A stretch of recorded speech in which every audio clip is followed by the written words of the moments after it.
Last lesson we looked at having a frequency table, changing that into a histogram by creating a frequency density. We defined frequency density to be the frequency divided by the class width.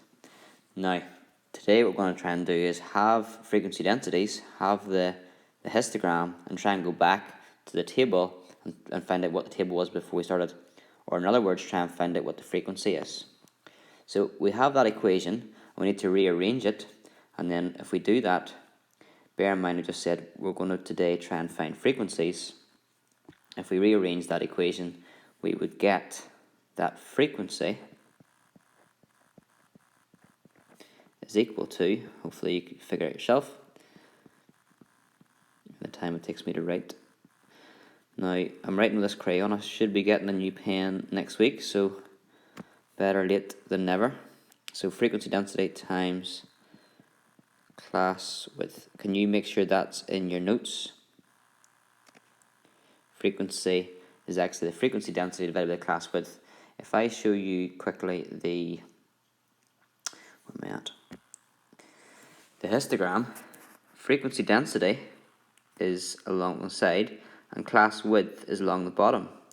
If you multiply frequency density by the class width, what you get is the area of that bar. So, for example, 3.5 multiplied by the width of that, which is 4, gives you 14. And 14, it's hard to see there with all that behind it, but 14 is the frequency of that group. So if you do frequency density multiplied by class width, you get frequency. So that is that. Now I just want to write that down slightly differently to help you remember and make sure you memorize it. I'm very slow today with my skills. Frequency density times class width is the same as the area of the bar. So when you look at a histogram, you can now look at it in a different way. You can see from a histogram all three things, not maybe at once, but all three things are there for you to see. You can see the width of a class or of a group. You can see the frequency density of the group. And if you want to know how many is in the group, the frequency, that's the area of the bar. Okay? So this here was the, you can see it covers the biggest area. That's because it had the highest frequency. So frequency, highest frequency is indicated in the diagram by the biggest area. Okay? And the biggest group for its size, the density, is the height of the bar. Okay? So biggest group will be the area, the frequency, but biggest group for its size is going to be the height of the bar, its frequency density, if that makes sense. To summarize all of that, I'm not doing that again, taking 20 versions of this. You need to have in your notes that frequency is the rearrangement of that equation. It's frequency density times class width. And you can see that on the histogram by working out the area of the bar. We're going to have a go at some questions. They are quite difficult and you're going to have to persevere, but don't be panicking on it. You can ask questions. I can go through solutions with you. Just let me know and we will visit again when we get to revision time. I recorded over this example, so I'm doing it again. So if I have a little bit of lack of enthusiasm, I apologise. The incomplete table and histogram gives some information about the ages of the people who live in a village. Use the information in the histogram to find the missing frequencies in the table below. So there's lots we don't know. We don't know some frequencies, we don't know some bars, and we don't actually even know the scale here. So there's three things in play: class width, frequency, and frequency density. So I'm going to try and just put an extra column in there so we can see the full picture. And like so. So the first group, we don't know the height of this bar, but we're told it's class width and we're told it's frequency. Frequency density we can work out.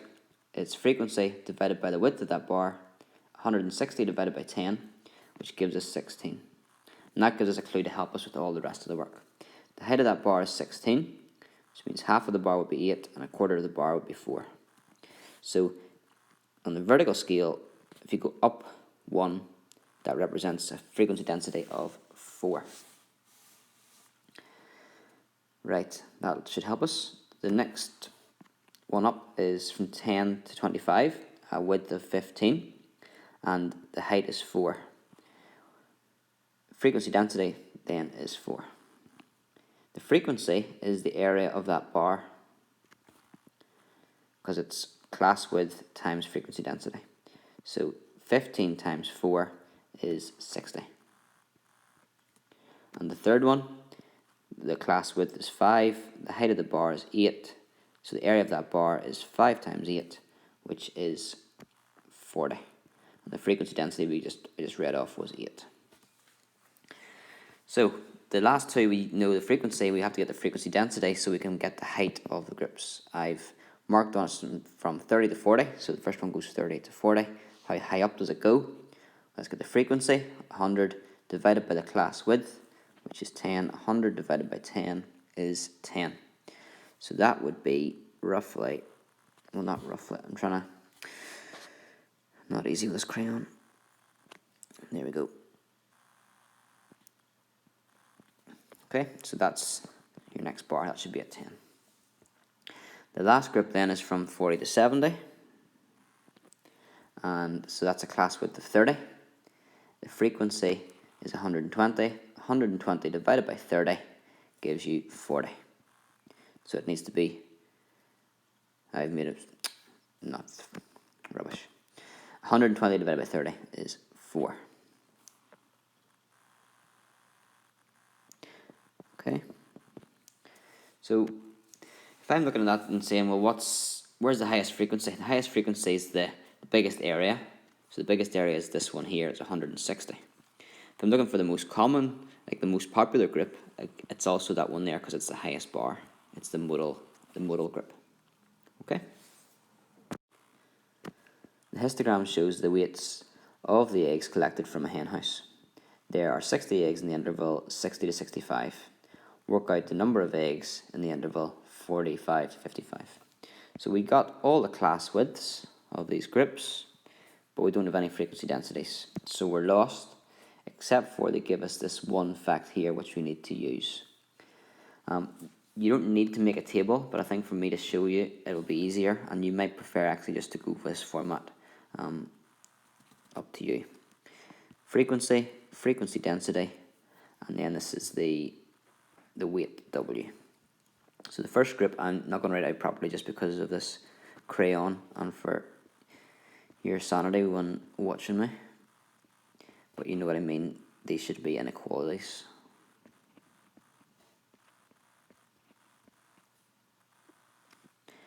Right, so there's each bar in a table.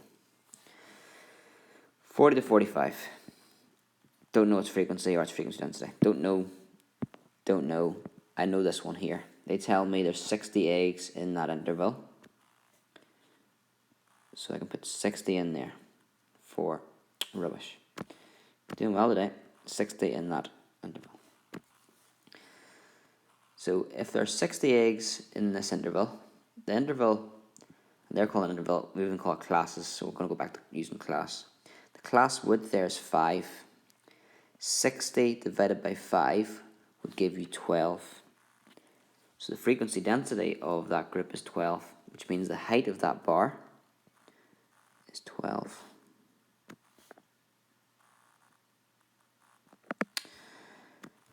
Patience today. Right, now how far up does that go? 2, 4, 6, 8, 10, 12. So each bar, no, each square going vertically is worth 2. So that will help us moving forward. We need to work out the interval, number of eggs in the interval 45 to 55. So 45 to 55, that's a width of 10. The height there, the frequency density, is 5. So 5 in there. The frequency is what they're asking for. The number of eggs, that's how many there are. The frequency is going to be the area of the bar. It's going to be the class width multiplied by the height. So 10 times 5, which would be 50. So 50 is your answer for that. In part B then, you have to work out the total number of eggs collected, which means you need to know how many there are altogether, so we need to work out all of the frequencies. How are we going to do that? Well, we can get all the frequency densities from here, and that will help us work out the frequencies. So the first group, frequency density is 2, height is 2. The third group, 55 to 60, is 9. And the last group, 65 to 75, the height is 3.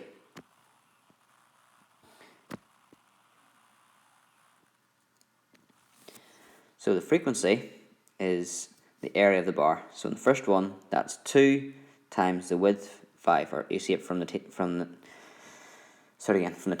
it's 2 times that width, which is 5. Or from the bar, it's 5 times 2, which is 10. The second bar was done. The third bar is 5 times 9, which is 45. And the final bar is 10 times 3, which is 30. How many eggs are there altogether? That's sigma f. That is adding up all of these here. So we get 60, 120, don't know why I counted the gap. 105, 165, 195. So there's 195 altogether.